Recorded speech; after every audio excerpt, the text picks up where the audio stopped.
تمام تعریفیں اللہ تعالیٰ جل مجدہ الکریم کے لیے، درود و سلام نبی کرم نور مجسم شفیع معظم احمد مجتبیٰ جناب حضرت محمد مصطفیٰ صلی اللہ تعالیٰ علیہ وسلم کی ذات والا صفات کے لیے حمد و صلوات کے بعد،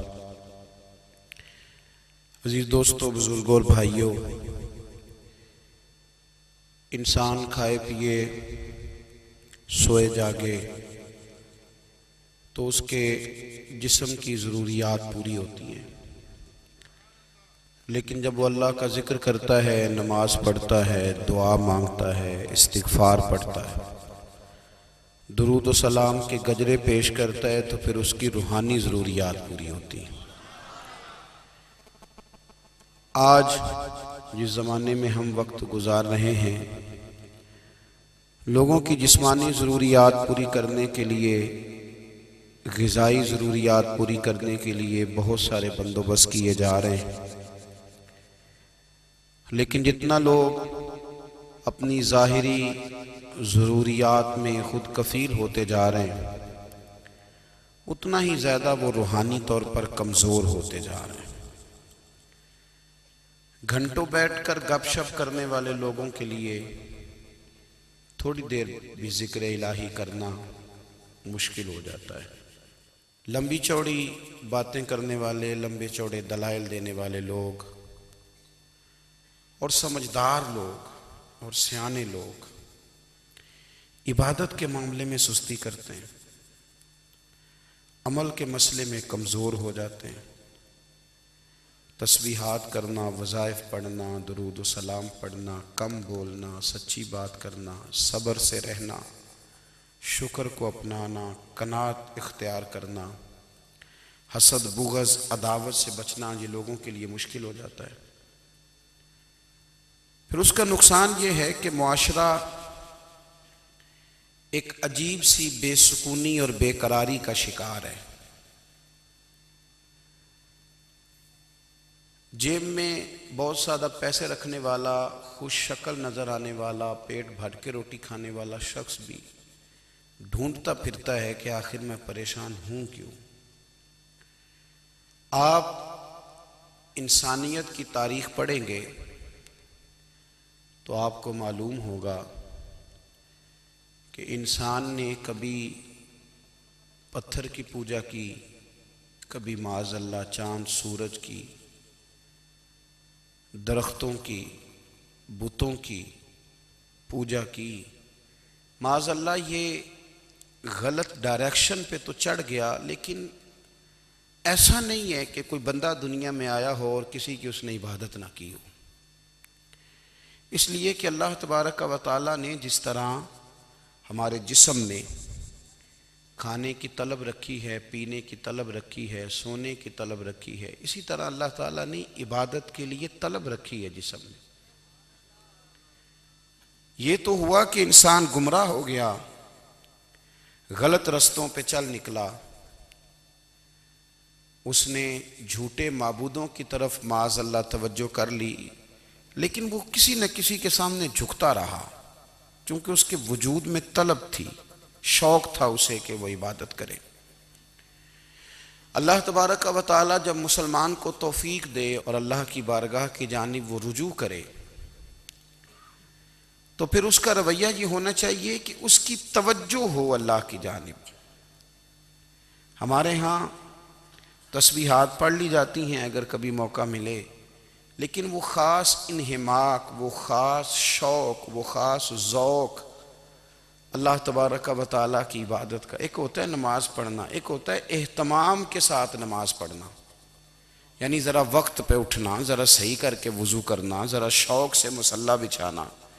ایک ہوتا ہے تسبیح پڑھ لینا، اور ایک ہوتا ہے ذرا تھوڑا سا نا شوق کے ساتھ اللہ کو یاد کرنا۔ آپ کبھی جو میں نے آیہ کریمہ پڑھی، اس کی آپ شان نزول دیکھیں، نبی کریم صلی اللہ تعالیٰ علیہ وسلم کے نا کچھ صحابہ اللہ کی محبت کے شوق میں حضور کی بارگاہ میں حاضر ہوئے، اور انہوں نے آ کے عرض پتہ کیا کیا؟ عرض کرنے لگے، یا رسول اللہ صلی اللہ تعالی علیہ وسلم سالوں بیت گئے ہیں سجدے کرتے ہوئے، حضور سالوں بیت گئے ہیں تسبیح پڑھتے ہوئے، سالوں بیت گئے کہتے ہوئے کہ سبحان اللہ وہ پاک ہے، ہمیں سالوں بیت گئے یہ کہتے ہوئے کہ اللہ اکبر وہی سب سے بڑا ہے، سالوں بیت گئے کہتے ہوئے کہ الحمدللہ ساری تعریفیں اللہ کے لیے، سالوں بیت گئے اس کی تسبیح کرتے، تحلیل کرتے، تکبیر کہتے۔ حضور اب نہ ہمارا اپنے رب سے ملنے کو جی چاہتا ہے، کبھی اے حقیقت منتظر نظر آ نہ لباس مجاز میں، لاکھوں سجدے تڑپ رہے ہیں میری جبین نیاز میں۔ اور اقبال کہنے لگے کہ تیرے عشق کی انتہا چاہتا ہوں، تو میری سادگی دیکھ کیا چاہتا ہوں، میرا ذرا سا تو دل ہے مگر شوق اتنا، میں وہی لن ترانی سنا چاہتا ہوں۔ میرا بھی دل کرتا ہے کہ اللہ میں تجھے کہوں میں تجھے دیکھنا چاہتا ہوں، جس طرح حضرت موسیٰ کلیم علیہ السلام نے کہا تھا، اور تو مجھے کہے کہ لن ترانی تو نہیں دیکھ سکتا، ذرا سا تو دل ہے مگر شوق اتنا، میں بھی وہی لن ترانی سنا چاہتا ہوں۔ پھر کہنے لگے بھری بزم میں راز کی بات کہہ دی، بڑا بے ادب ہوں سزا چاہتا ہوں۔ دیکھو سب لوگوں کے بیچ ہی میں نے یہ کہہ دیا۔ میرے عزیز صحابہ نا شوق میں، کتنے سارے لوگ ہیں آپ، کتنی ماشاءاللہ بڑی تعداد میں آپ آئیں، ہم بھی کبھی اس شوق میں گئے ہیں کہ ہمارے رب کو دیکھنے کو دل چاہتا ہے، ہمارا جی چاہے وہ کبھی ہمیں ملے، ہم کبھی اس کی زیارت کریں، اس کی بارگاہ کرم میں ہم حاضر ہوں۔ صحابہ نے عرض کیا یا رسول اللہ صلی اللہ تعالی وسلم ہمارا رب کہاں ہے؟ ہمارا نا اپنے رب کو دیکھنے کو جی چاہتا ہے۔ جب صحابہ نے یہ عرض کیا تو اللہ نے قرآن مجید نازل کیا، فرمایا وَإِذَا سَأَلَكَ عِبَادِي أَنِّي فَإِنِّي قَرِيبٌ، محبوب جب میرے بندے آپ کی بارگاہ میں آ کے میرے بارے میں پوچھیں نا تو ان سے کہہ دینا میں ان کے قریب ہی ہوں، قریب ہی ہوں۔ دلیل کیا ہے؟ بھائی اذا دان، یہ جب بھی مجھ سے دعا مانگیں گے میں ان کی دعاؤں کو قبول فرماؤں گا، میں ان کے قریب ہوں، میں ان کے قریب ہوں، یہ جب بھی دعا مانگیں گے نا میں قبول کروں گا، میں ان کے قریب ہوں۔ اللہ تبارک و تعالیٰ کے بندے اللہ سے محبت کرتے، رب کی بارگاہ میں جھکتے، اس کو اپنے دکھ سناتے، اس کے پیارے محبوب صلی اللہ تعالیٰ علیہ وسلم کا وسیلہ لے کے اس کے حضور حاضر ہو جاتے، پیشانیاں سجدوں سے روشن ہوتی۔ ہم نا ہر چیز کے لیے وقت نکالتے ہیں، ہر چیز کے لیے، لیکن عبادت کے لیے وقت نہیں نکالتے۔ ہر شے آباد ہے، ہر شے، ہماری فیس بک بھی آباد ہے، واٹس ایپ بھی آباد ہے، ہمارے ٹویٹر بھی آباد ہیں، ہماری ہر چیز آباد ہے، سب سے کم آباد ہمارا مصلی رہ گیا ہے، سب سے کم۔ وہ لوگ اب ڈھونڈنے سے ملتے ہیں جن کی بغل میں مصلی ہوتا تھا۔ میرے بھائی آپ کتنا کو دنیا کے پیچھے بھاگو گے تھکا دے گی، کتنا دولت کے پیچھے بھاگو گے تھکا دے گی۔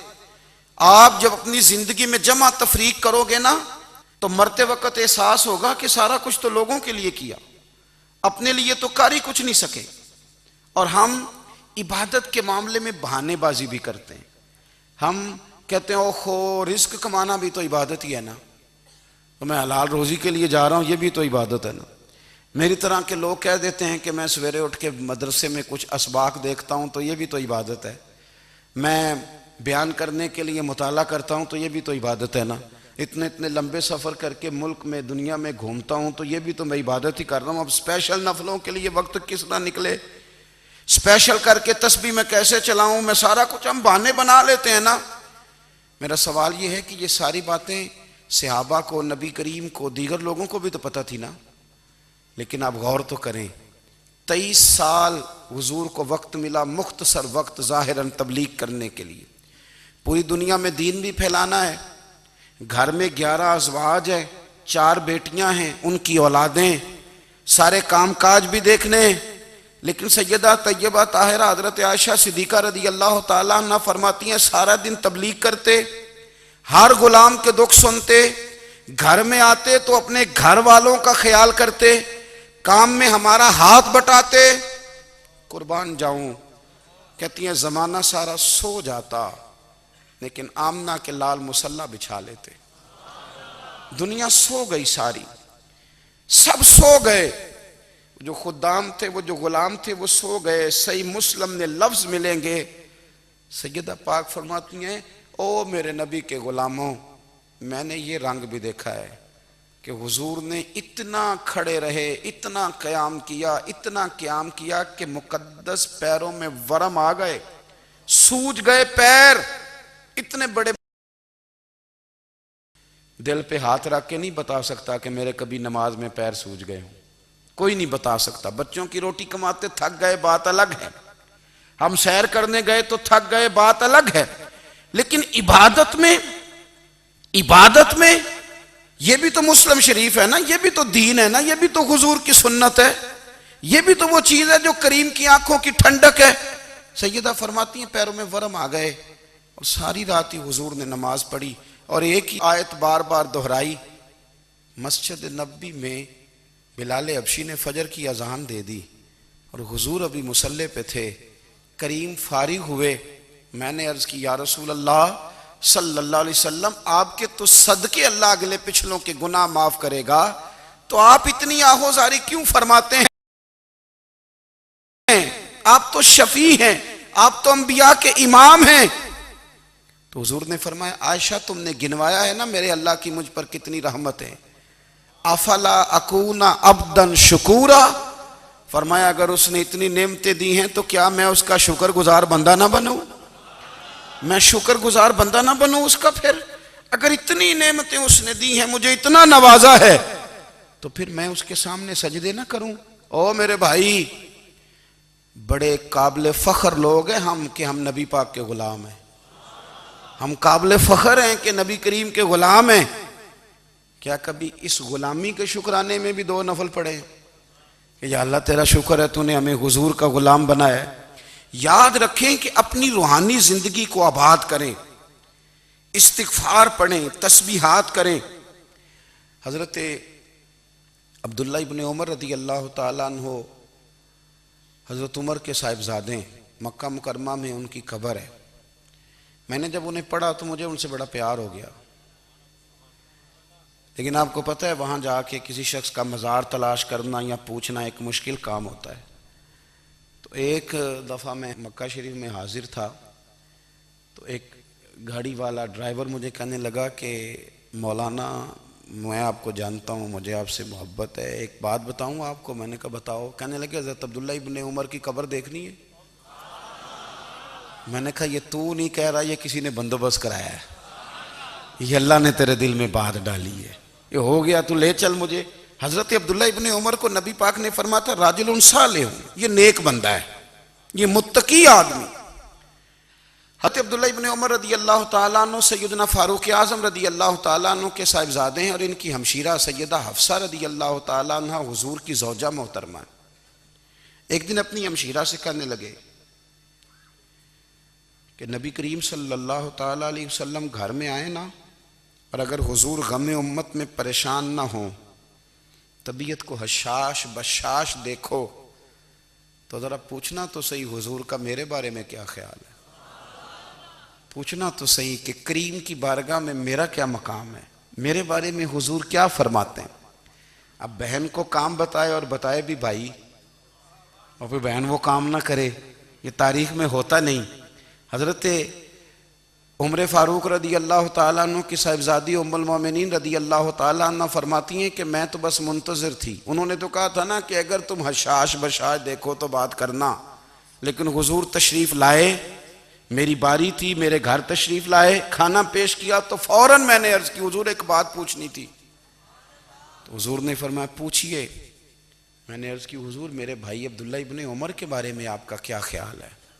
نوجوانوں میری بات پہ غور کرنا، میرے بھائی کے بارے میں آپ کا کیا خیال ہے؟ تو نبی کریم صلی اللہ تعالیٰ علیہ وآلہ وسلم نے میری طرف دیکھا، اور پھر حضور زیر لب تھوڑا مسکرائے، اور بریلی کے امام کہتے ہیں کہ حضور مسکرا دیتے تھے نا تو جو بڑا دکھی ہوتا تھا وہ بھی ہنس پڑتا تھا۔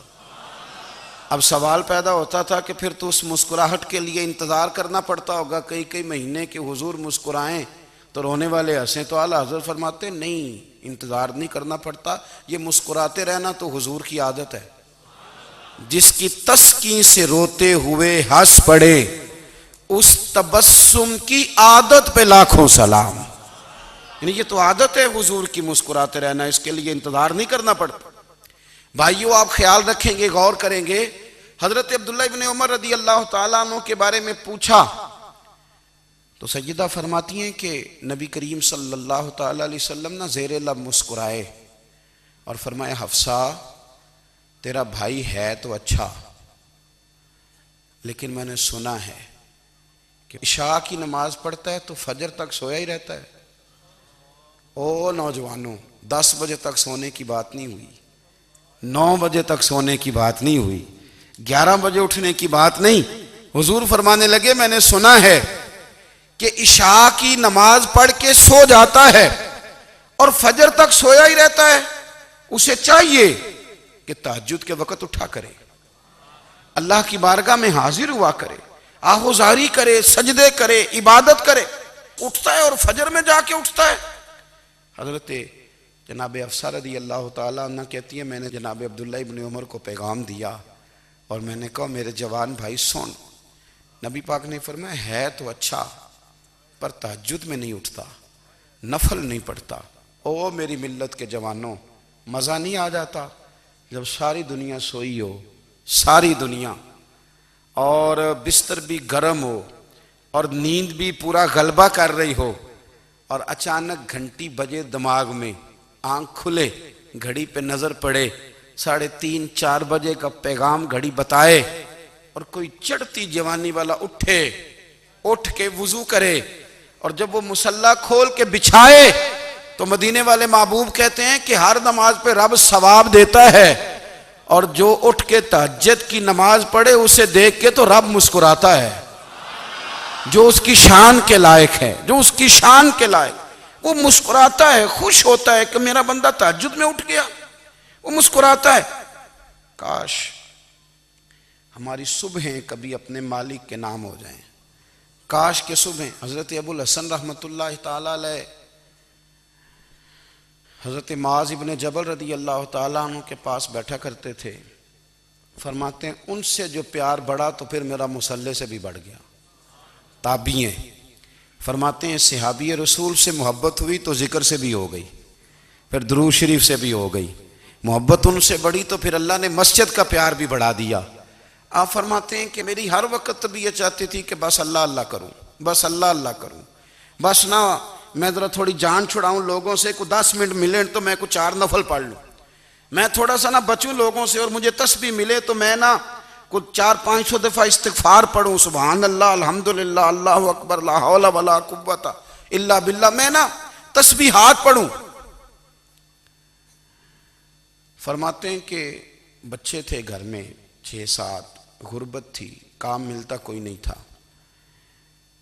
اور میں کام چور نہیں تھا، کام ڈھونڈتا تھا، پر اللہ کی قدرت کے کام نہیں ملتا تھا۔ فرماتے ہیں کہ میں نے ایک دن اپنی اہلیہ سے کہا کہ آج میں پھر جاتا ہوں کام ڈھونڈنے، تو میری بیوی بڑی فرما بردار تھی، پر اس دن نہ غربت کے ہاتھوں تنگ آ کے کہنے لگی آج نانا کوئی تو چیز لے کے آیا، تو مجھ سے بچوں کی بھوک نہیں دیکھی جاتی، یہ سب روگاں دا روگ محمد جس دا نام غریبی، کنڈ بلا کے لنگ جاندے نہیں دوست یار قریبی، تو آج نہ کچھ لے کے آیا تو میں بچے لے کے چلی جاؤں گی۔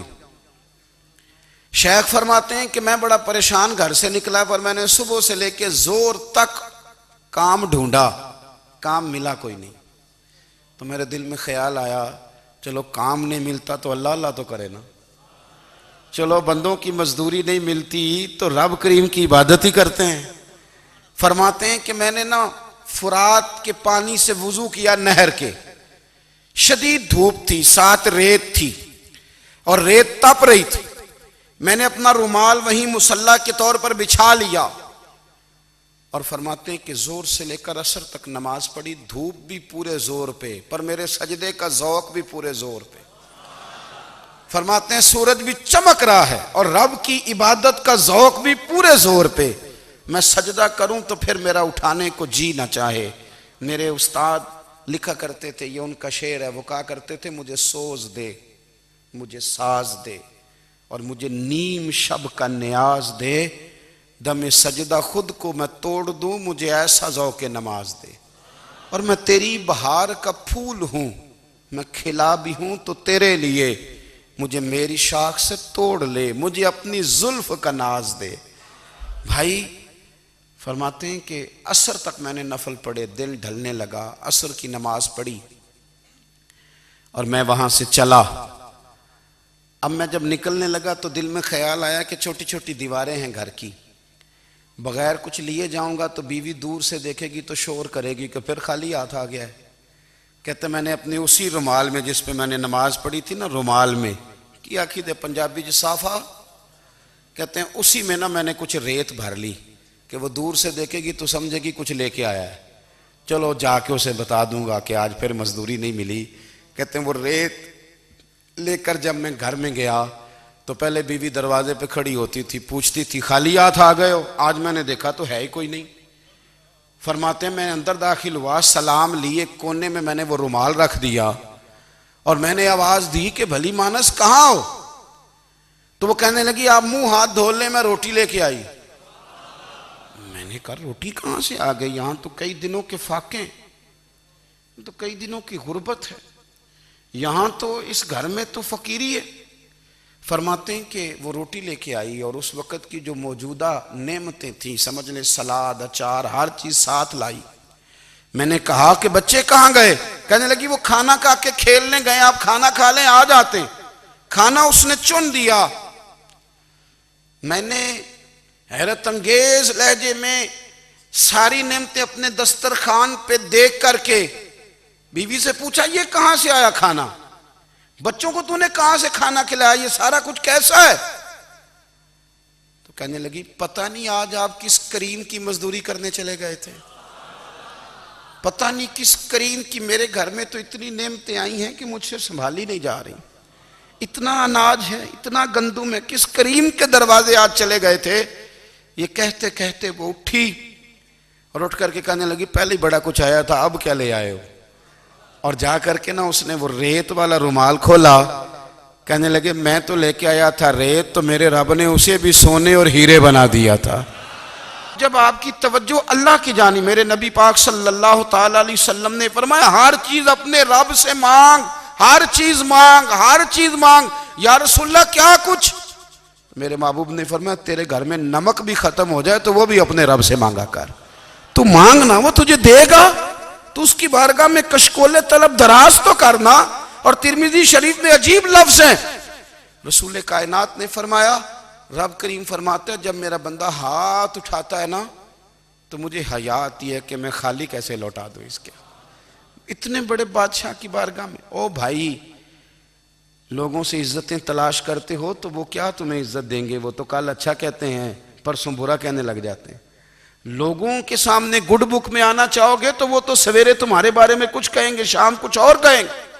اپنی روحانی زندگی آباد کریں، اپنے مسلح کو وقت دیں، اور دنیا سے چھپ کر اس موبائل کو بند کر کے اور اپنے آپ سے بھی چھپ کے اور تنہا ہو کے چھپا کے سارا کچھ اپنے آنسو اپنے رب کی بارگاہ میں پیش کریں، اس کے حضور حاضری دیں۔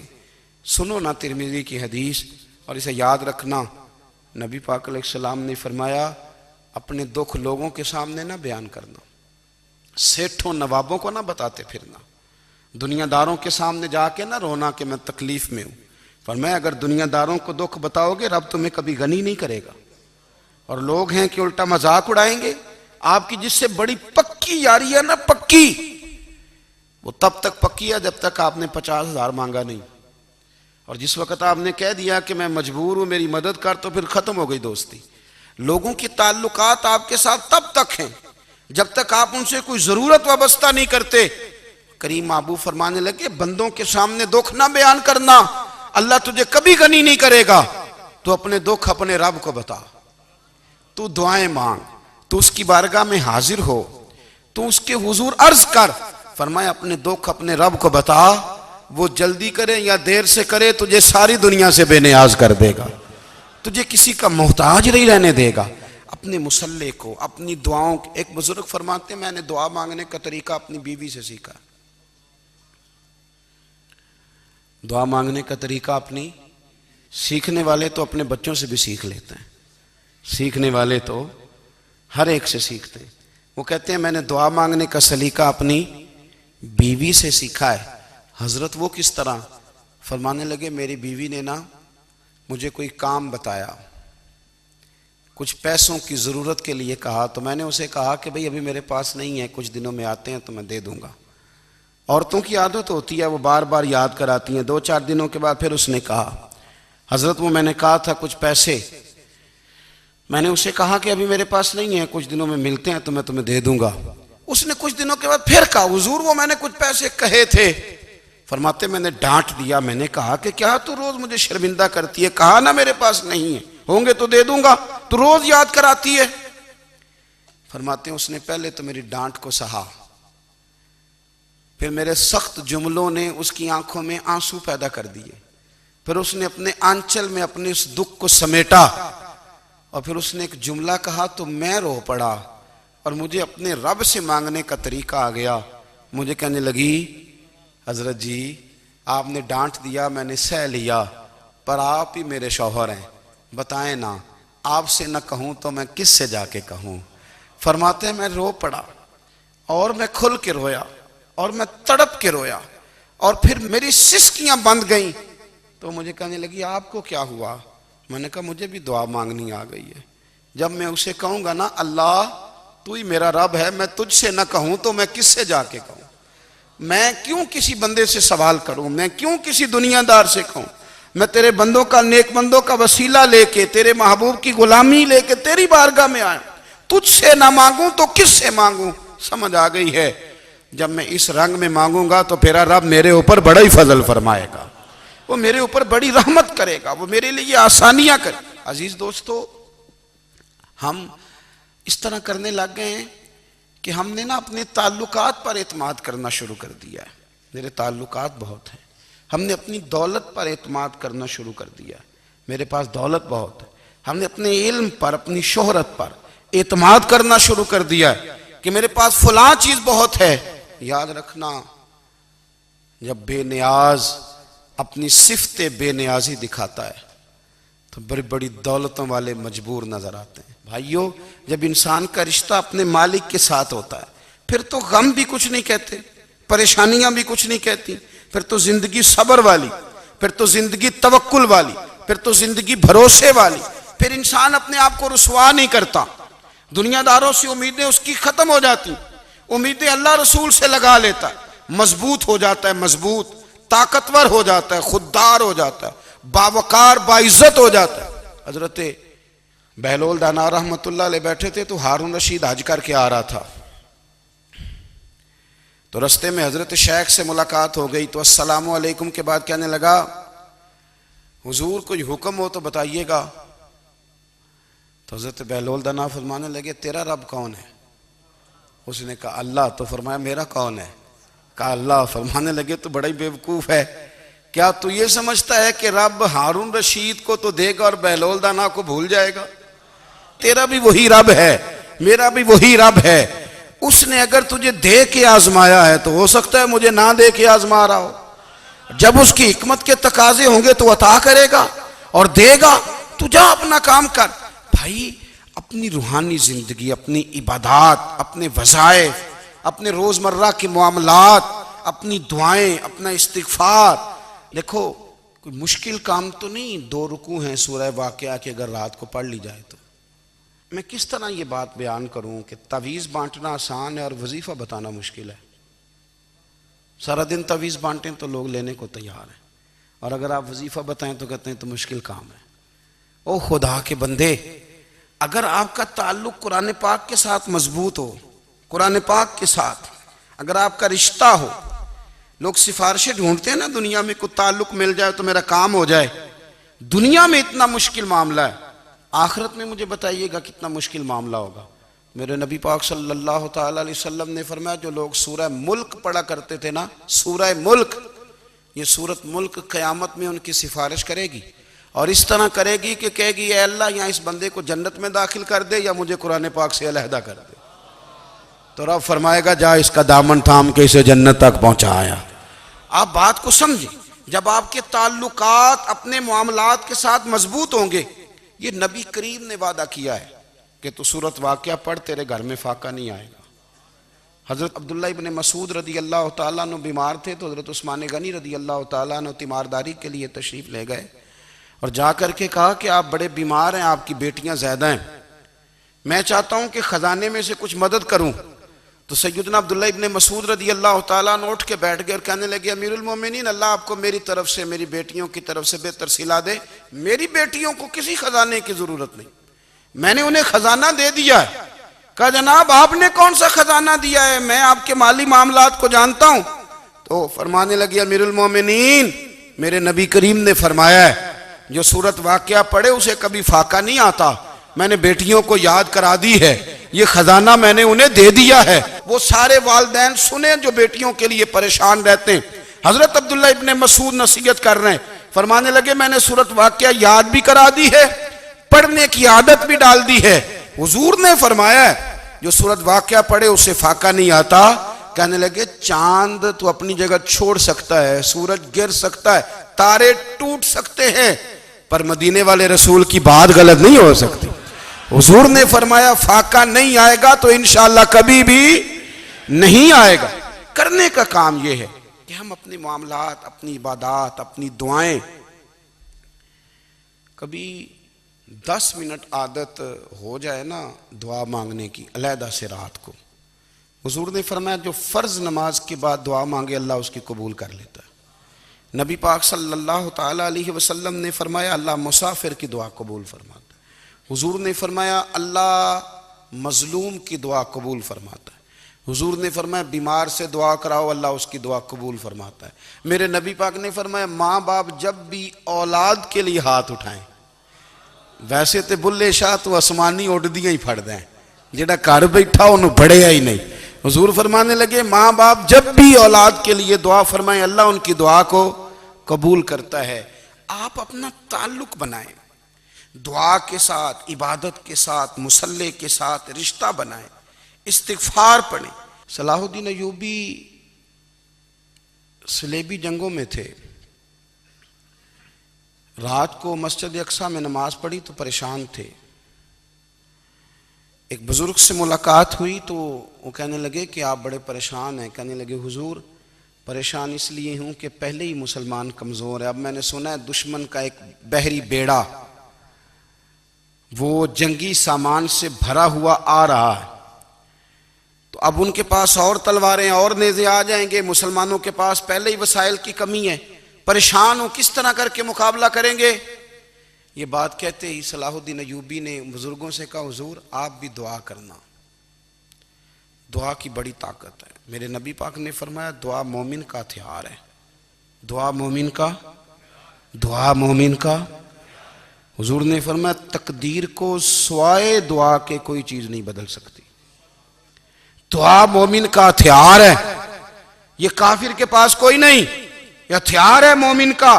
اللہ کرے آپ کو سمجھ آئے، پھر سنیں کئی بار کہہ چکا ہوں یہ ہتھیار ہے۔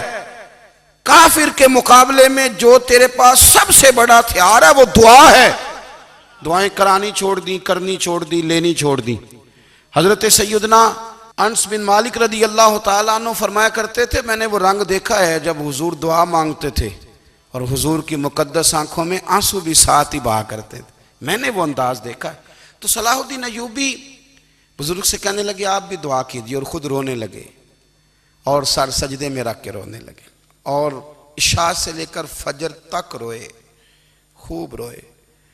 صبح وہ بزرگ آئے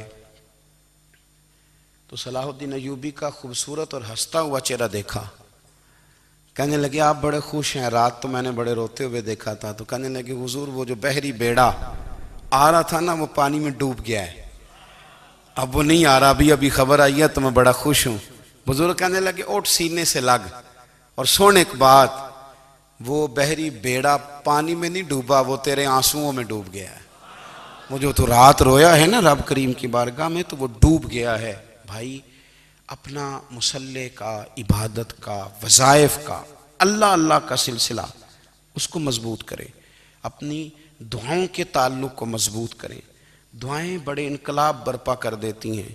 ہم تھوڑے تھوڑے نا جب سے خشک ہوئے ہیں نا، خشک، اور میری تو جماعت ہی صوفیاء کی جماعت تھی، ہم تو داتا علی اجمیری کی جماعت سے، ہم تو خواجہ اجمیری کی جماعت سے، ہم تو شیخ احمد فاروق سرہندی کی جماعت سے، ہم تو صوفیاء کی جماعت۔ ہماری جماعت نے بھی وہ تعلق جو ہمارے بزرگوں نے بنایا تھا۔ بزرگ اللہ کے قریب کیسے جاتا ہے؟ ہمارے یہاں نا بہت سارے لوگ کہتے ہیں جی نظر ہو گئی تو کام ہو گیا۔ بھئی جو بخاری مسلم میں طریقہ ہے نا اللہ کا قرب پانے کا، وہ تو نفل ہے۔ نبی کریم علیہ السلام نے فرمایا بندہ نفلوں کے ذریعے رب کے قریب جاتا ہے، اور اتنا قریب جاتا ہے کہ پھر اللہ اس کی زبان بن جاتا ہے، اللہ اس کی آنکھیں بن جاتا ہے، کان بن جاتا ہے، ہاتھ اور پیر بن جاتا ہے۔ تو یہ تو عبادت ہے، یہ تو اللہ کی بارگاہ کی حاضری ہے جو آپ کو اللہ کے قریب کرے گی۔ تو اپنے نماز کو اہمیت دے کے ادا کریں، نمازیں موبائل بند کر کے ادا کریں۔ لیکن نا کچھ لوگ کہتے ہیں مجھے ٹائم نہیں ملتا نماز کا، تو میں کہتا ہوں یہ آپ نے بڑی جرت کی بات کی ہے۔ مجھے کو میرا پیر بھائی کہہ دینا میرے پاس ٹائم نہیں آپ کو ملنے کا، تو میں کہتا ہوں آج کے بعد آنا ہی نہ۔ تو کیا سمجھتا ہے، تو وہ بڑا آدمی ہے، تیرے پاس ٹائم نہیں اور ہمیں ملنے کا ٹائم، موج کر۔ تو آپ نے اللہ رسول کو کہہ دیا ٹائم نہیں۔ اور عجیب فلسفہ ہے نا، کہا جائے نماز پڑھنے آؤ تو کہتے ہیں کپڑے ٹھیک نہیں، اور کہا جائے کہ آؤ ذرا دعوت پہ چلیں تو کہتے ہیں 1 منٹ ٹھہر میں کپڑے بدل کے آیا۔ نماز کے لیے کہا تو کہتے ہیں ٹھیک نہیں، دعوت کے لیے کہا تو کہتے ہیں میں ذرا تیاری کر لوں، یوں جانا مناسب نہیں۔ یہ معاملہ ٹھیک نہیں۔ رب تو فرماتا ہے کہ جب تم مسجد میں آ تو زینت اختیار کر کے آ، خوب ذوق سے دعا مانگیں، خوب شوق سے نماز پڑھیں، خوب استغفار کا مزاج بنائیں۔ آپ لوگوں کے بیچ رہ کے سوکھ حاصل کرنا چاہتے ہیں، لیکن آپ کو پتہ ہے کئی مہینے غار حرا میں رہنا بھی مدینے والے محبوب کا طریقہ ہے۔ ہر سال اعتکاف بیٹھنا الگ سے، یہ بھی حضور کا طریقہ ہے۔ مسجد نبوی کے اندر دروازہ کھلتا تھا نبی کریم کا، پر گھر کے اندر نفل پڑے نبی پاک نے۔ اور حضور فرماتے ہیں کچھ نفل نماز گھر میں بھی پڑھا کرو، گھر کو قبرستان نہ بناؤ۔ ہمارا گھر اللہ کے ذکر سے آباد ہوگا اگر ہم نماز پڑھیں گے نا۔ میں جب سنت پڑھنے کے لیے گھر میں کھڑا ہوتا ہوں تو میرا جو 2.5-3 سال کا بیٹا ہے نا، وہ بھی میرے ساتھ نماز پڑھنی شروع کر دے۔ اسے پتہ کوئی نہیں نماز کیا ہوتی ہے، لیکن وہ بھی نا سجدہ نہ بھی کرنا ہے تو ساتھ لیٹ ضرور جاتا ہے۔